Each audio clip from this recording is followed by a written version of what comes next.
চিংড়ি মাছের ভর্তা শোনার সাথে সাথেই চোখে মুখে কেমন একটা লোভ লোভ লাগতেছে না? আর যে লোভনীয় হয়েছে ভর্তাটা। তো আসসালামু আলাইকুম এভরিওয়ান, আজকে করেছিলাম চিংড়ি মাছের ভর্তা। আর ছিল গাছের ধনেপাতা, নিয়েছিলাম গোটা গোটা কয়েক চিংড়ি মাছ, নিয়ে নিলাম ভাইরাল সেই কালো কড়াই। আর ভর্তা মানেই তো সরিষার তেল, দিয়ে দিলাম একটু বেশি করে সরিষার তেল। চুলায় তেলটা গরম হয়ে গেলে দিয়ে দেব 4-5টা শুকনা মরিচ। শুকনা মরিচটা একটু আগে ভেজে নিয়ে তুলে রাখবো, কারণ শুকনা মরিচের ভিতরে যখনই পেঁয়াজটা দেওয়া হয় শুকনা মরিচ নরম হয়ে যায়। তাই শুধু শুকনা মরিচটাকে একটু ভেজে নিয়ে উঠিয়ে রাখবো একটা প্লেটে।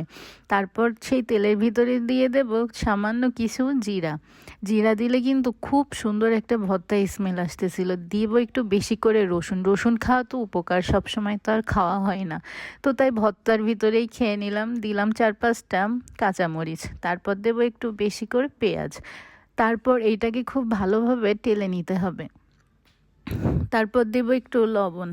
তারপরে সেই চিংড়ি মাছগুলোকে ওর ভিতরে দিয়ে দিব, দিয়ে বেশ খানিক সময় নিয়ে নেড়ে চেড়ে নিতে হবে। রান্নাবান্না একটু ধৈর্য নিয়েই করতে হয়। তারপর দেবো একটু হলুদ।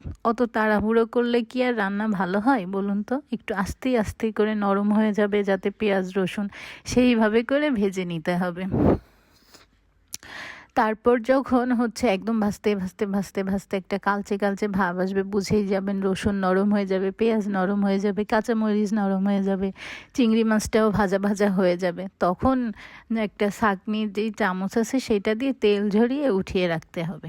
শোনেন, একটা কথা বলি, এখনই ভিডিও দেখে ভাববেন না যে এটা বাটবো। সবসময় কিন্তু বেটে খেলে মজা লাগে না, মাঝে মাঝে কিন্তু অন্যরকম স্টাইলে খেলেও কিন্তু মজা লাগে। কারণ হচ্ছে অনেকে এরকম করে টেলে নিয়ে জাস্ট বেটে ফেলে, সেইটা একরকম টেস্ট। আর আমরা আজকে করব আবার কাঁচা পেঁয়াজ, শুকনা মরিচ আর ধনেপাতা সব কিছু দিয়ে আবার একটু সরিষার তেল দিয়ে এইটাকে হাতে মাখানো হবে। তারপরে ছিল আজকে আবার কাঁঠালের বিচি ভাজা। অনেকে আবার ভিডিওতে কমেন্ট করতেছে এরা কি সারাদিন শুধু কাঁঠালই খায়, কাঁঠালের বিচি ভাজিই খায়। আসলে কি এই সময়টায় এই সিজনে এখন যখন পাওয়া যাচ্ছে, তাহলে খেতে সমস্যা কি, তাই না বলুন? তো যে যার বাসায় যতদিন কাঁঠালের বিচি আছে খাবেন, সমস্যা কি, তাই না? ফুরাই গেলে তো আর পাবো না।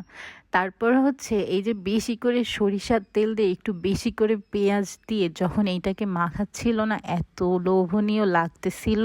আর মাঝে মাঝে চিংড়ি মাছটা গালে পড়তেছিল, কি যে মজা! সাথে ধোয়া ওঠা গরম ভাত আর এই ভর্তা, আমার মনে হয় না আর কিছুর প্রয়োজন আছে, তাই না বলুন? তো আপনারাও কিন্তু ট্রাই করবেন বাসায় চিংড়ি মাছ থাকলে। বেশি কঠিন কিছু না, অল্প সময়ের মধ্যে হয়ে যাবে এমন মজাদার একটি ভর্তা।